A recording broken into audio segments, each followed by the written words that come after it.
welcome everyone to today's program. Thank you all for coming. We have a full house. That is awesome. And before we get started, I need to thank this month's sponsor for the program, who's John Berg. And tell you a little bit about Mark. He's been in Greenville a long time. And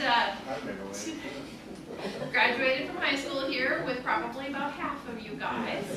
And he's going to be talking about the Air Force in Vietnam, including his own experiences while serving during the Vietnam War. He was born, like I said, he was born here in Greenville, enlisted in 1971, and retired from the Air Force in 1998, having achieved the rank of colonel. And he also, during that time, he earned his bachelor's, his master's, and his master's as well, and a PhD at Oklahoma State University. After retiring, he became a defense marketing consultant and field representative for a large number of aerospace companies. And I think he's done that ever since. And have you officially retired yet? Really? Seriously retired. And so without further ado, I will turn it over to Mark. Thank you very much.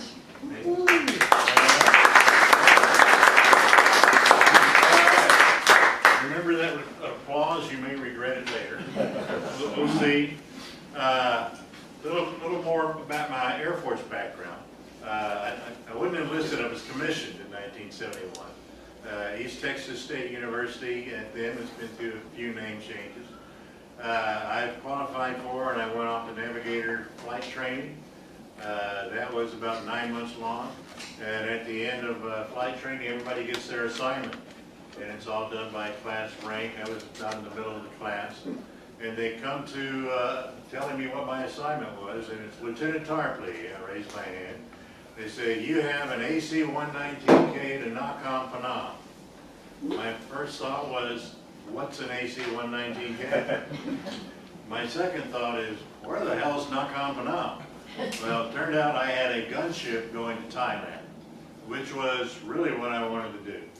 I wanted to fly fighters, but if I didn't fly a fighter, I wanted to go to where the action was. You know, we're all not very smart when we're 22, I know. I flew the 119 in Thailand. I was there when the war ended, and then I got a KC-135. I got a KC-135, and I came right back to Southeast Asia. And I flew air refueling support for B-52s that were still bombing in Southeast Asia. Later on, in KC-135s again, I'm back there in 1975, and I was there in 75 when Saigon fell and the war ended. After my tour in KC-135s, I went to the RC-135. And after I got to the RC-135, that's when I learned that the RC-135 is essentially manufactured in Greenville, Texas. At E-Systems then, and Raytheon, L3, it's still a big part of that plant out there. So my connection to Greenville continued while I was flying the RC-135. And then headquarters assignment ended up in the Pentagon. While I was in the Pentagon, Desert Storm hit. I had a tour as an augmentee to Central Command headquarters in Desert Storm, and I get a surprise. I had an opportunity to go back to the cockpit. I'm going to fly the E-3 AWACS. I'm assigned as the Deputy Ops Group Commander for the wing flying the E-3 AWACS at Tinker Air Force Base in Oklahoma City. Shortly after I get checked out of the airplane, I go back overseas to Saudi Arabia, and I'm the commander of Riyadh Air Base and the flying group operation there. So that was my last experience in combat. I retired out of Tinker. Thought I would be moving back to Texas. My family said, we don't want to leave. We don't want to move again. So I'm still in Oklahoma. I bought a house in Oklahoma in 1993 for a 2-year assignment. I'm still in that house. It needs a lot of work. Well, come on in, Alan. All right. I'd give you the name of a good realtor, Mark. Alan has arrived. How was the traffic like there? Okay, yeah. All right. So that's a little bit. I'm going to talk about the Air Force in Vietnam. Some of it will be my own personal experiences of what we did. I've captured what I think is good information from 3 different AFA, that's Air Force and Space Forces Association. We gave these presentations for the 50th anniversary of the Vietnam War in Washington, D.C. And I've captured all of this information from that. And some of this I'll add my own details. I'm going to try and use war story standards. So everything that I say, 10% of it's going to be true. You'll have to figure out what that 10% is, because I'm going to maintain plausible deniability all the time. All right, Vietnam War. That's what everybody thinks about today when they see the Vietnam War. This is the evacuation out of the embassy. That's happening 1975, around April 29th. So we're coming up on the 50th anniversary of the evacuation in the fall of Saigon. I'm actually flying air refueling missions to support the evacuation of the embassy. I'm overhead Cambodia, coming right up to the South Vietnamese border. We did not want anything in South Vietnam, so they would not allow us to go any further. The F-4s that came and flew down were fully loaded with weapons to drop bombs to slow down the invasion. They were not allowed to. They ended up leaving the weapons on the airplane and downloading them when they landed. This is the last final presence that we had in Saigon as it fell. But while that's the biggest memory everybody has, a lot happened before we got there. I'll quickly go through kind of a timeline for the war. 1955, that's when we started. 1954 was when the French lost in Dien Bien Phu. This was French Indochina, North Vietnam, South Vietnam, Laos, and Cambodia. Pre-World War II was a French colony. Now, colonialism was not popular, no matter what country it was. And the Vietnamese were driving out the French. But we're also in a communist democracy kind of Cold War. So while Eisenhower did not really want to do anything, we had to keep the spread of communism. So that started all of these chain of events there. Kennedy continued to send advisors. Kennedy's assassinated. That actually did change the course of what the plan was. There's a book written about this time period called The Best and the Brightest by David Halberstam. Kennedy and Kennedy's advisors were pretty much determined this is not going to end well. We need to reduce our presence and get out of Vietnam. When Kennedy was assassinated and Johnson came on board, he was much more determined to, we need to fight communism, so I'm going to support what that Vietnamese government needs. And of course, the South Vietnamese government was unstable and corrupt, so it was a difficult road to hoe. We get down to 1964. That's the Gulf of Tonkin incident. Now, some historians say that we set that up because we wanted to have a reason for congressional support. Set up or not, they did shoot at the ship. That did produce the Gulf of Tonkin resolution, and we began bombing in North Vietnam. That was an operation called Rolling Thunder. We did not have many forces. We had Navy off in the Gulf of Tonkin, and we were starting to build up air forces in Thailand. The Thai government was as much of an anti-communist government as we were. So they very eagerly let the U.S. Air Force come in as a means to stand off communist encroachment. Rolling Thunder, first troops landed at Da Nang. I spent a lot of time at Da Nang Air Base. When I left Da Nang Air Base in February of 1973, the Marines were still there doing perimeter security.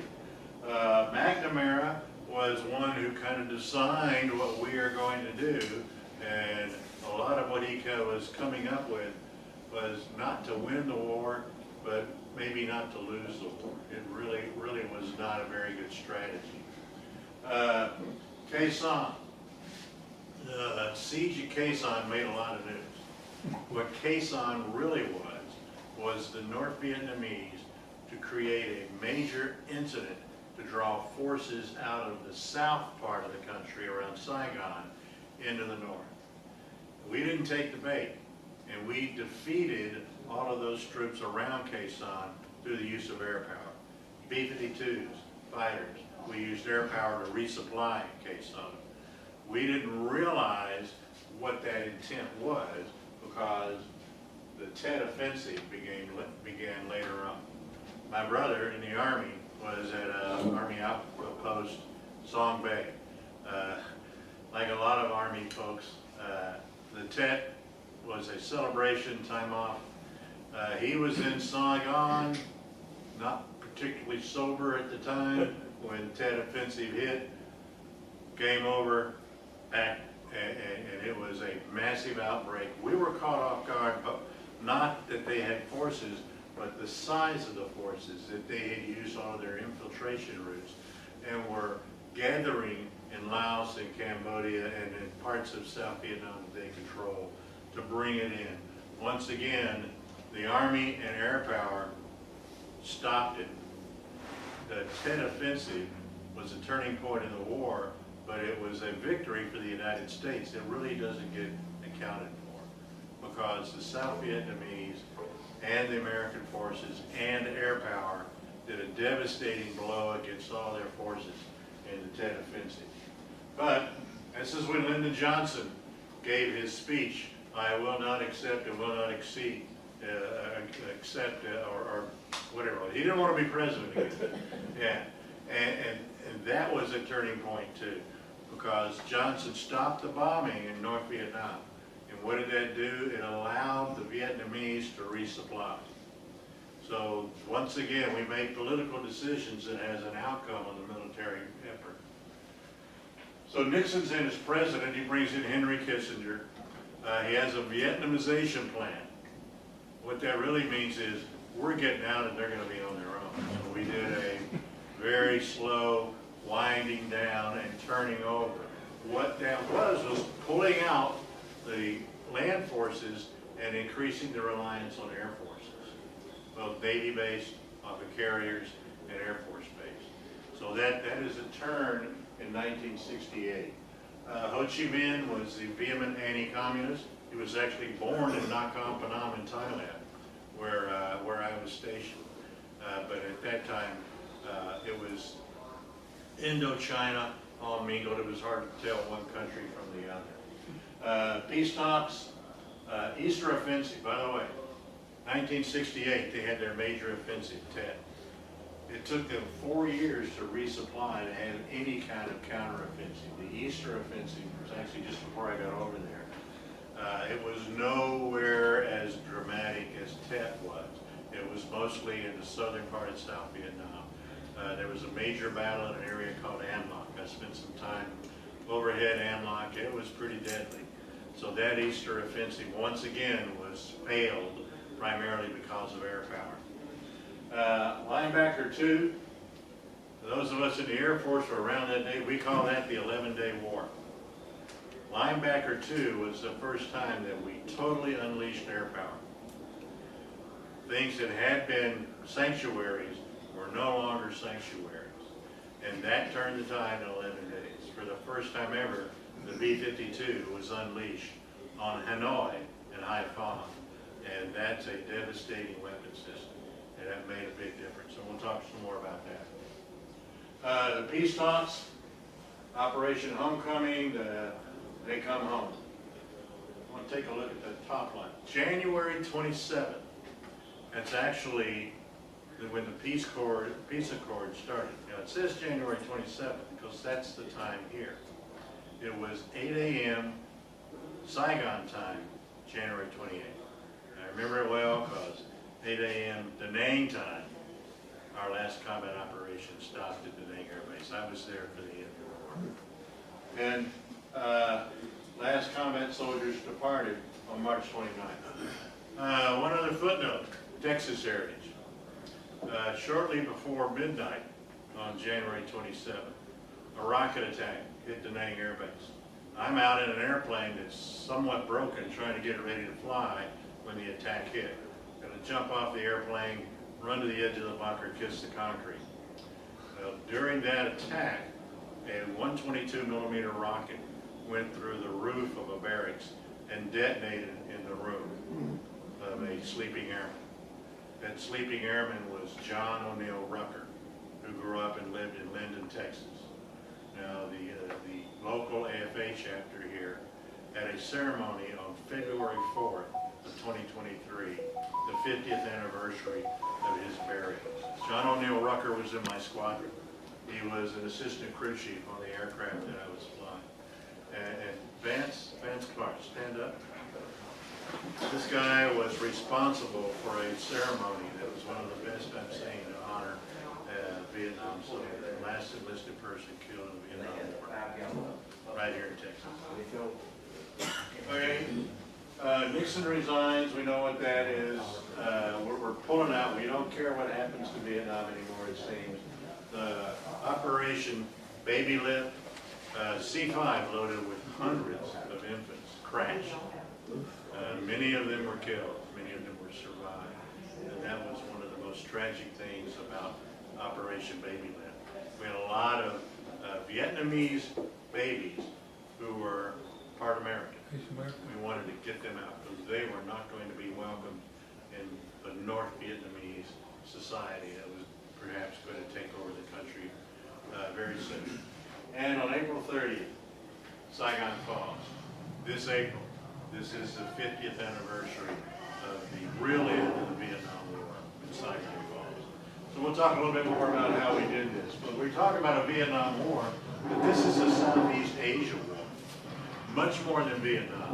You can see where the aircraft are located. They're in Thailand, they're in Vietnam. Off the map, you can't see it, they're in Taiwan, they're in the Philippines, they're in Okinawa, in Japan, they're in Anderson Air Force Base in Guam. And a lot of the support is coming through Pacific Air Force Headquarters, which is in Honolulu. The Navy is coming out of Navy Pacific Forces, which is Honolulu. So this covered the entire Pacific Ocean, and it's a Southeast Asia campaign. And I'll show you a few more details when we get to that. This is a list of the Air Force aircraft that were involved in the Vietnam War. And I'll say also, it's a partial list because I ran out of room on the slide. As you can tell, unless you were a dedicated training only kind of an aircraft, we threw everything we had in this war from 1965 to 1970.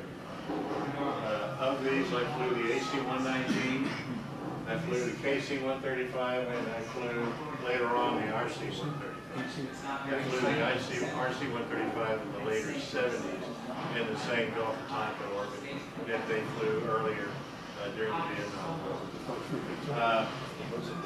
There are a few aircraft of note that aren't on here. One was the EV-66. We didn't have very many of them over there, but it was an electronic jamming aircraft that would go in with fighters to shut down enemy radar as much as possible.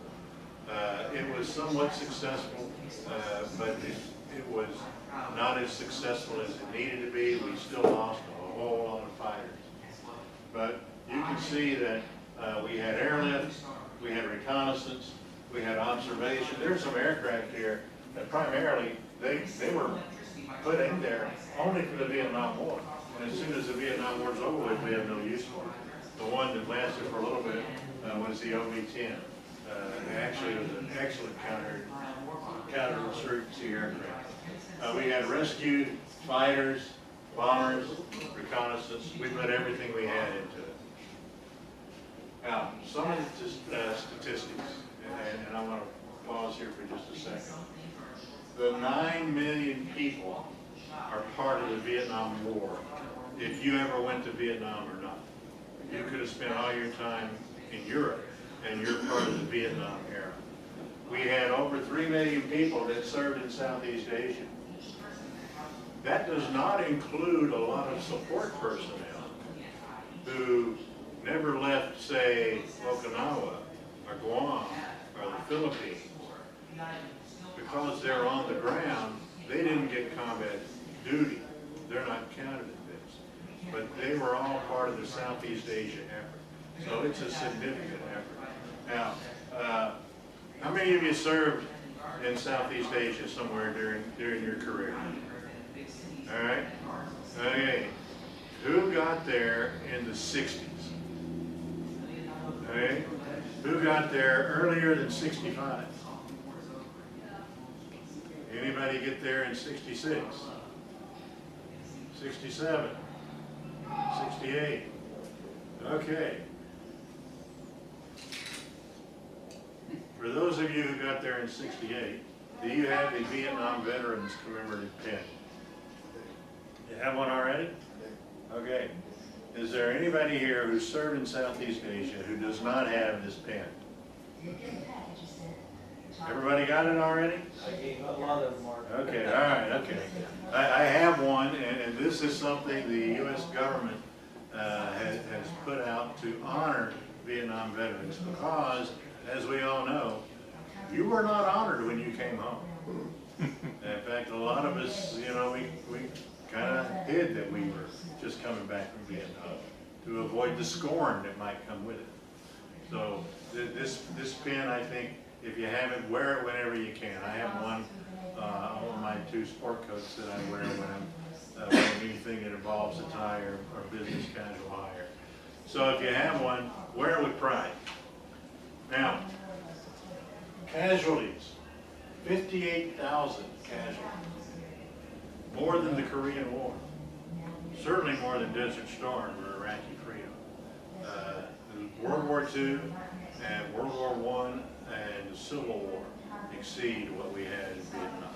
That is a high number of casualties. They're the MIA numbers, 2,300 MIA. We've done a lot of work to find out where these people are. We still have at least 1,500 unaccounted for. We don't know.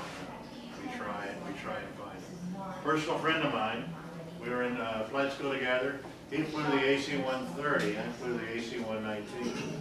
On December 21st, 1972, he was shot down over Pak Se, Laos. His body wasn't recovered until 2014. It was confirmed with DNA testing in 2017 that it was George McDonald by doing a DNA match with his sister. And he's now buried in Arlington National Cemetery. There's a lot of stories like that people are now recovered. They can be buried either at Arlington National Cemetery or at their cemetery of their choice. Many of them are choosing Arlington National Cemetery. Now, what was the most dangerous aviation job? Helicopters. Helicopters were targets for sure, and they were easy pickings, so we lost a lot of helicopters. But for U.S. aircraft, SAMs, AAA, other things being shot down, but by far the vast majority of aircraft that we lost AAA. I know I had AAA shot at me often enough that it became something that you didn't really look forward to, but it was part of your job. My very first mission out of Nakhon Phanom went north into Thailand, and I'm working it's called the Night Observation Site. Essentially, it's like a big telescope on steroids, but it's a night scope. And my job was to find anything that we could aim the guns at.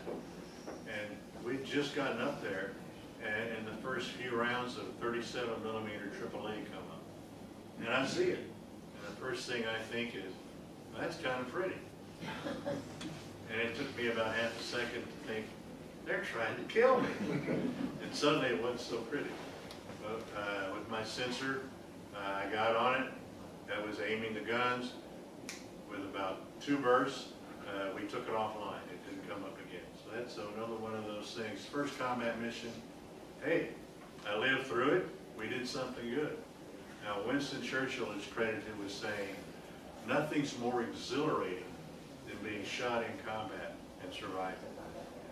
Well, it is exhilarating, but you don't want to make a habit of it. And I got shot at often enough that I don't need to ever be shot at again, that's for sure. F-4s. We lost more F-4s than any other aircraft in the Air Force.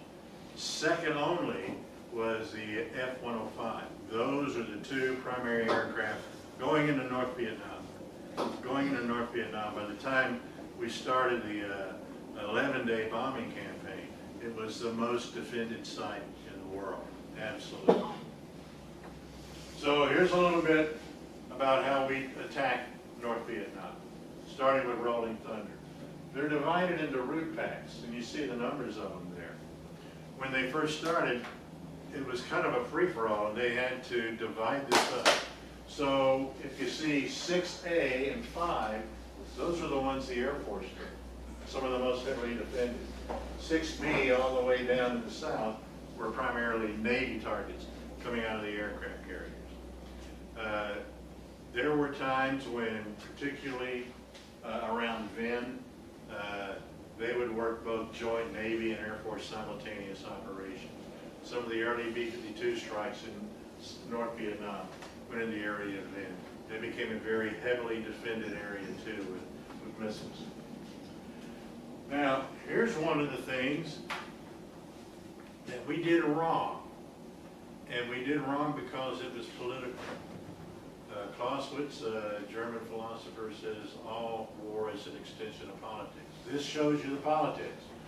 We're going to fight an all-out campaign against North Vietnam, but we're not going to allow anybody to attack Hanoi.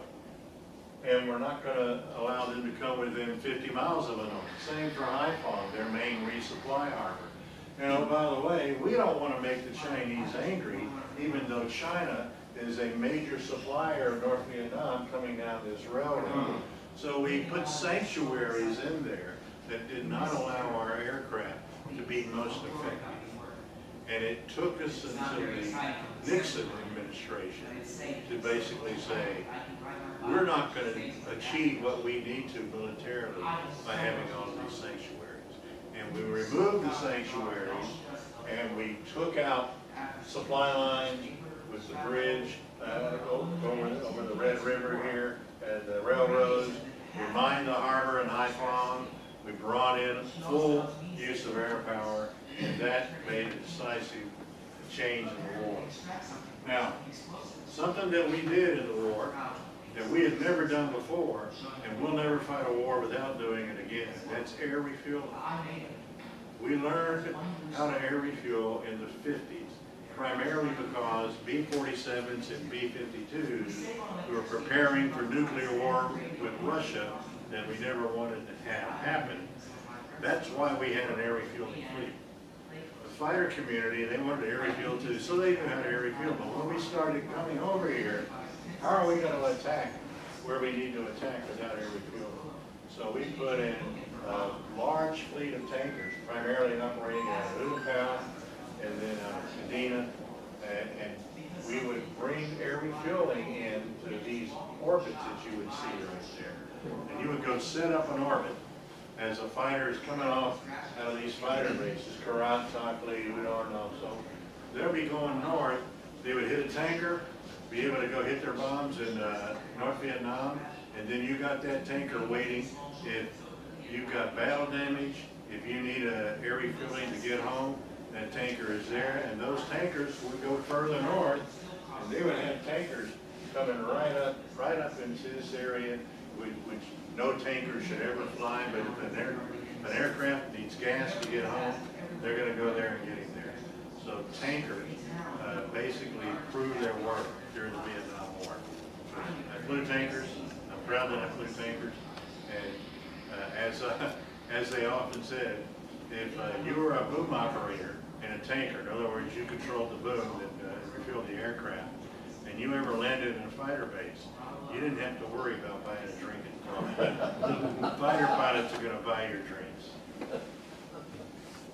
So this, I think, is the best description of how the Vietnam War was fought. You see all the symbols for aircraft bases, particularly in South Vietnam. The war was fought by moving supplies, men, material, down what was called the Ho Chi Minh Trail. The Ho Chi Minh Trail was land coming from North Vietnam and also came through Cambodia. Cambodia was very much a transit point,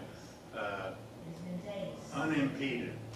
And I recognize that we've got to do something about this. And he authorized incursions into Cambodia. Because of the political aspect, it was considered very secret. It was also very necessary.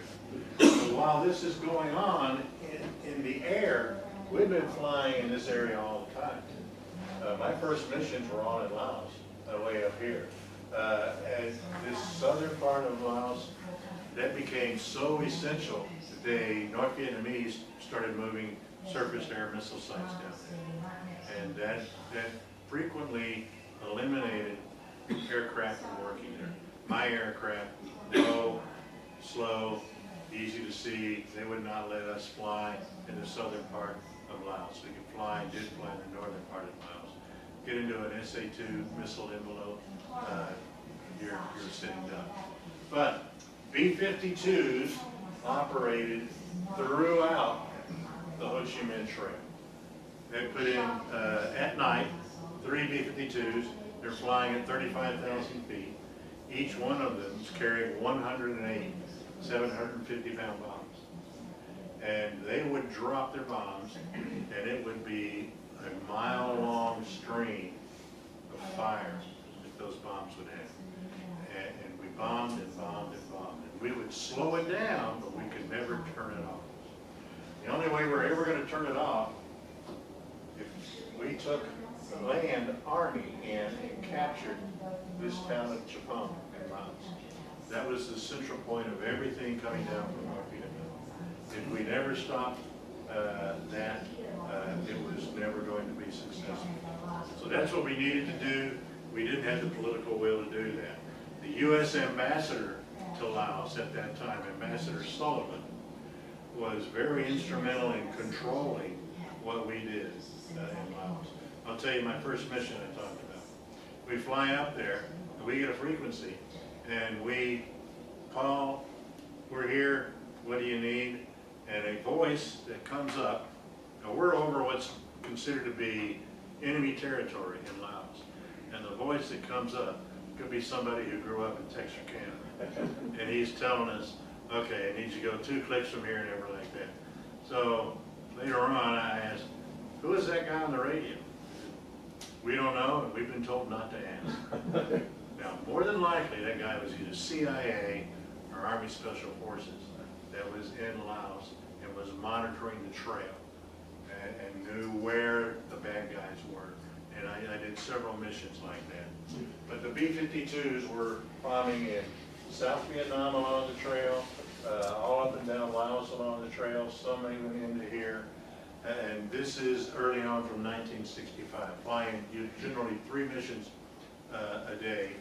As they came out of Utapao later on, those were like 5-hour missions coming out of Anderson Air Force Base in Guam. That was a 12 to 13-hour mission, sometimes a 15-hour mission. Took a lot of gas and a lot of boxed lunches for the air crew too. So, what did we learn from Vietnam? Well, we had a Cold War Air Force when we started the Vietnam War. And like the F-105 was designed to carry a nuclear weapon. It wasn't designed for the bombing that it did. And it lost a lot of aircraft because they weren't very well trained when they started. So we had to come up with a way to more realistically train.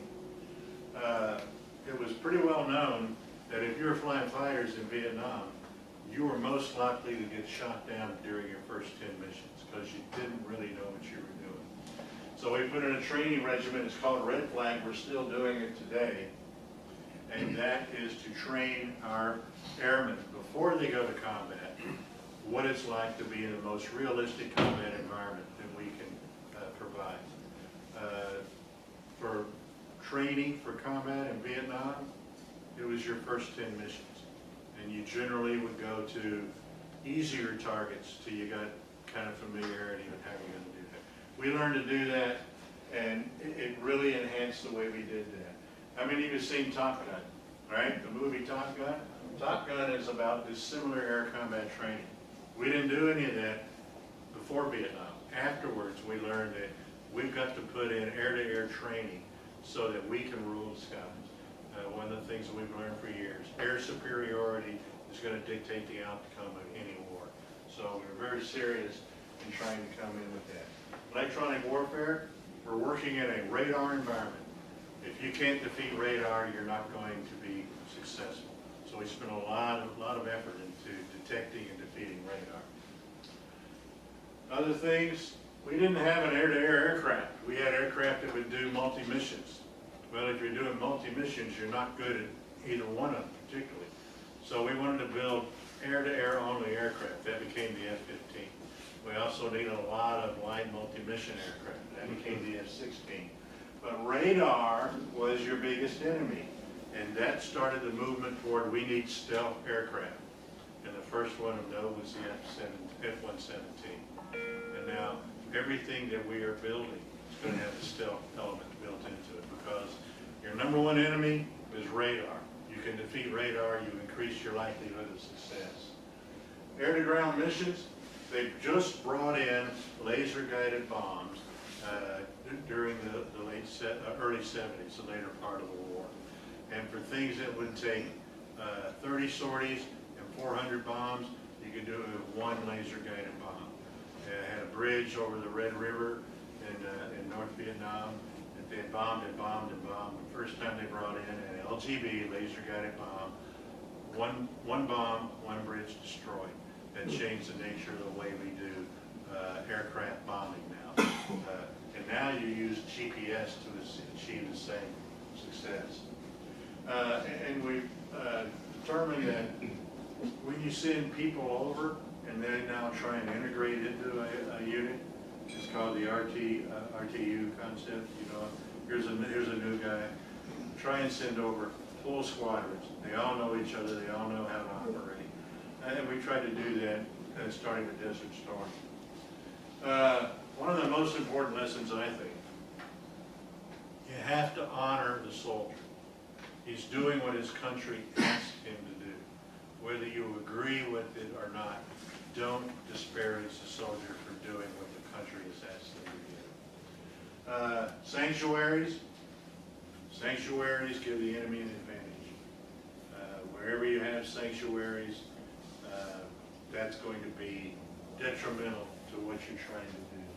That's not a lesson we've learned completely because when we started the war in Afghanistan, Pakistan was a sanctuary.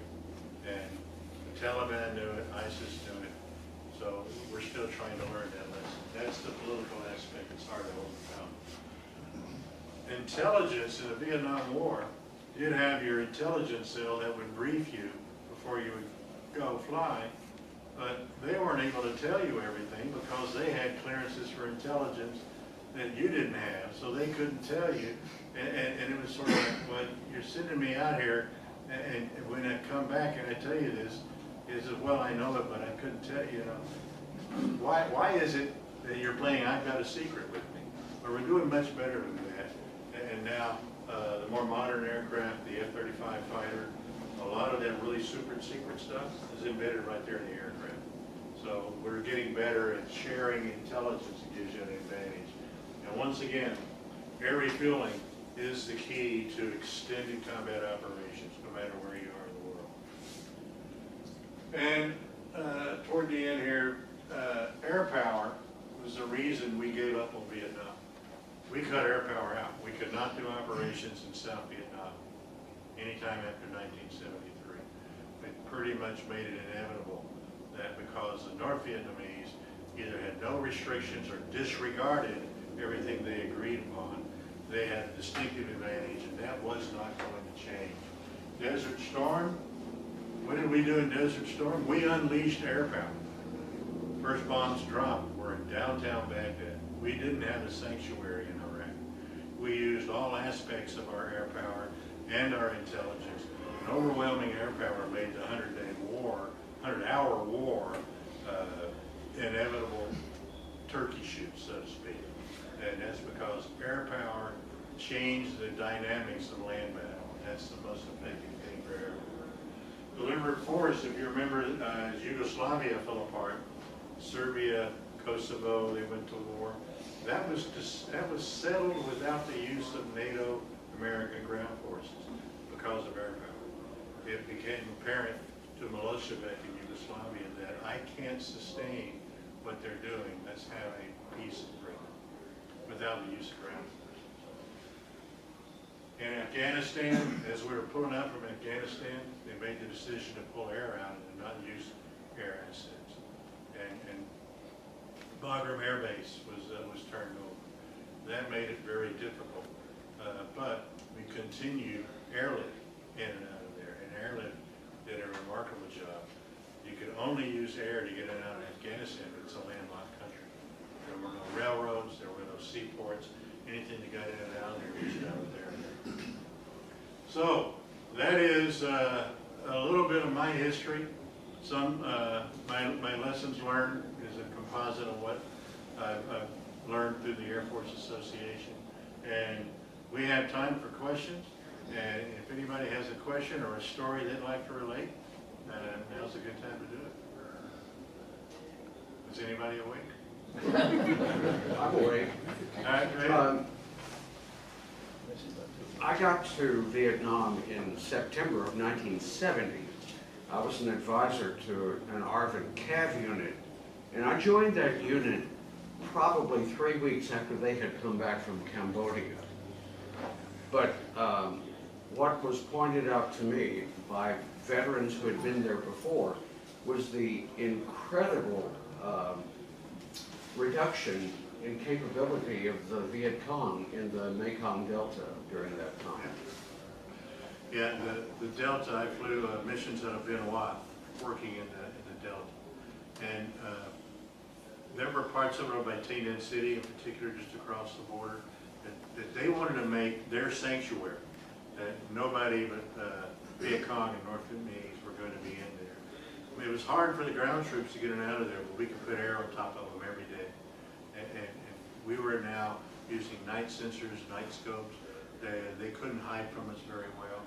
And that was something that we learned, that the best way to save the lives of ground troops is bring in air with them. Bring in an air envelope so they're not going to be killed by air.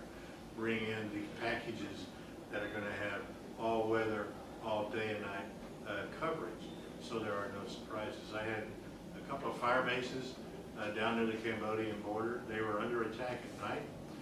They call us in. The gunship that I flew had 6 different guns, two 20 millimeter cannons, 6 7.62.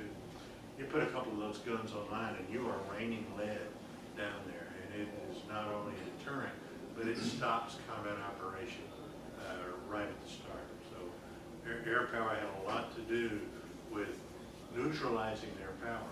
And in 1973, when we pulled air out and turned it all over to the South Vietnamese Air Force, slowly but surely the Viet Cong and the North Vietnamese got the upper hand. Yeah, good point. Yeah, Terry? Mark, I've heard that as Vietnam ended, our forces were fairly depleted, but I've also heard a very positive comment about how it was Vietnam veterans that rebuilt our military. And I wondered if you could talk about it. You know, I've mentioned this a couple of times, a couple other places. When I came in, 1971, the senior leaders and the people that you wanted to listen to came from World War II. In Desert Storm, if you came in and you were, pick a branch, any branch, the people you wanted to listen to were the Vietnam veterans. Because the Vietnam veterans not only got combat experience, but they saw what was wrong. The lessons learned from Vietnam totally changed the way we approach combat in the ground, on the sea, in the air. And that political control really was something we recognized. I didn't mention it yet, but calling on that. Targeting. Okay, we got aircraft. What are we going to hit for targeting? Well, you didn't have a single targeting kind of organization that would use strategy to cover the entire nation. You had 7th Air Force covered targeting inside South Vietnam. 13th Air Force covered targeting in North Vietnam and Laos. 13th Air Force is in the Philippines. So 7th Air Force and 13th Air Force put their deputies at Udorn Air Base, just across the river from Laos. But those numbered air forces are under Pacific Air Force Headquarters in Honolulu. PACAF is what it's called. They had targeting requirements. Meanwhile, the big hitter, the B-52, they're at Anderson Air Force Base or Kadena Air Force Base, later at Utapao.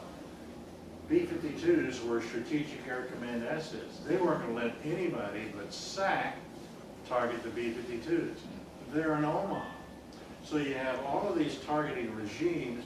Sometimes you have mixed messages about what are we going to do. So command and control was a deficiency. What did we learn from that?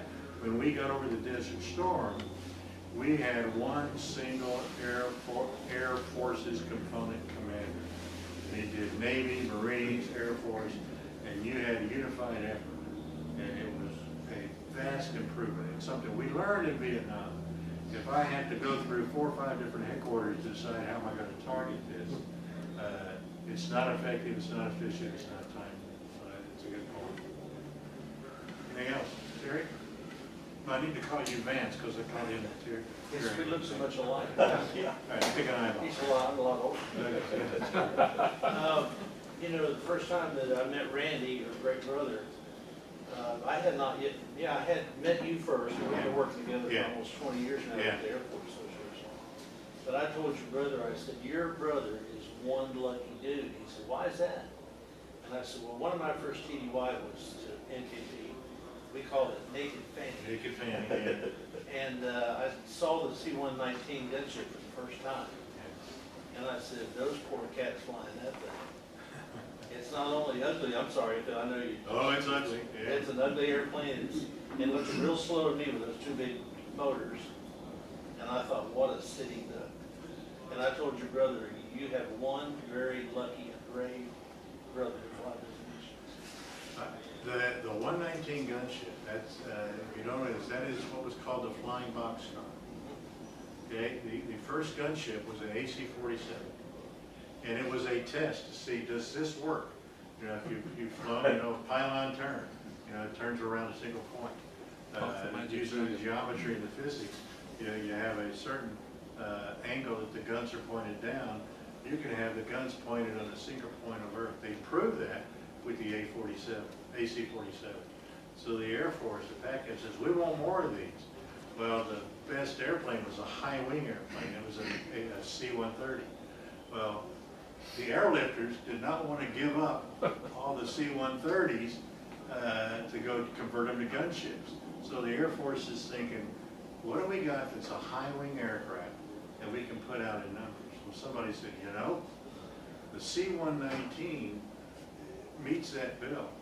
Well, where are the C-119s? Well, they're in the boneyard.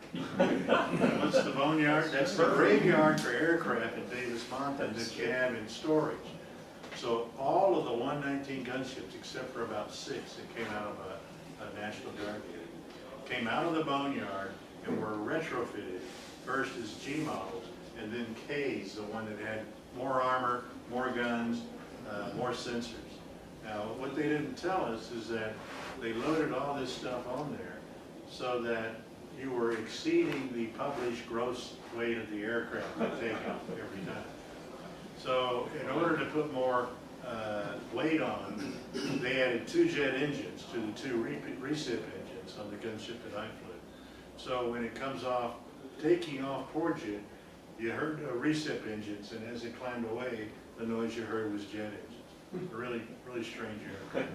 But when you get there and you find an aircraft that came out of the boneyard, there's another confidence builder. Good. Anything else? Mark, what role does the Air and Space Forces Association play in today and in the past to help our service? We are in lockstep with the Air Force and the Space Force to be an advocate for what they need to help the local communities understand how important air power is to our national security, and to also speak on Capitol Hill to ensure that the legislators who fund and determine a lot of what we can do understand the significance of air power, what it needs to be able to do, what it's going to take to do it. We also make sure that we support the airmen that are actually doing this mission, no matter what rank. And we don't fight as individuals, we fight as families. So what we do to support the families, now we have married couples, where both husband and wife are in active duty and can be in combat at the same time. We've got to support the extended family. We do that through supporting child care, through what we call forces and families, where we can provide grants to communities that want to do things. And we also have a focus on education, because one of the reasons that we have the best armed forces in the world is that we have the most educated. So we have to support education. We need to educate the public of the needs of air power, and we need to support STEM education, because if the Chinese are going to beat us, it's because they're going to be better educated. We don't want that to ever happen. So that's the overall, that's what the role of the AFA does. I'm proud to be a part of it.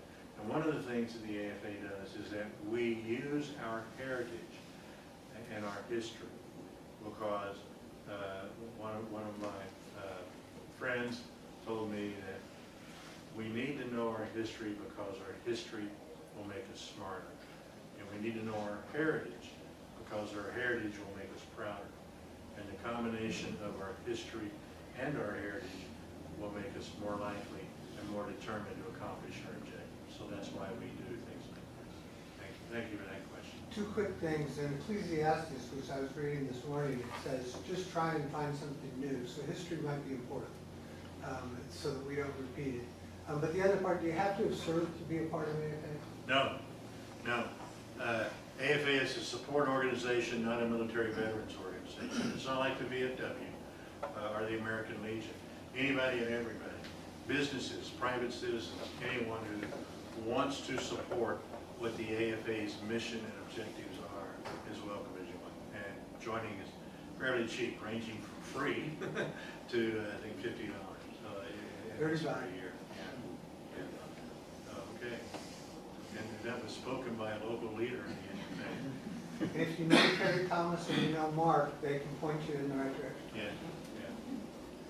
Anything else, Terry? Well, just to say, and thank you for bringing the community partners. We just went over the 80 threshold. We have 80 community partners in our local chapter. Yeah, the Northeast Texas and Greenville community are outstanding. Outstanding support. And that's pretty impressive with an organization with 450 people as of this morning. That means we have 18% of our people are community people that are helping us accomplish our mission. Like Randy Tarpley. Like Randy Tarpley. Yeah, okay. Yeah. All right. I want to just say one thing. I hope y'all understand how proud my family is of my brother. And, you know,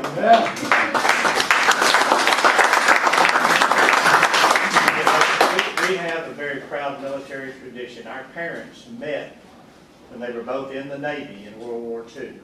And so, you know, that's been passed down to us. And all of us have served, you know, in the armed forces. My older brother, Mark, mentioned, is a West Point graduate, class of 1966.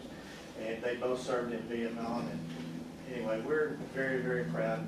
Mark, just want to let you know I love you. Thank you. He let me stay at his house last night. You did, Bill. One other comment, I'd like to thank all of you who came, number one. I'd like to thank you for supporting this museum. I really like what the mission is and what this museum is. And I also want to thank most of you for having the same hair color I do. Because back in 1967, it didn't look like that. Okay. All right. Susan?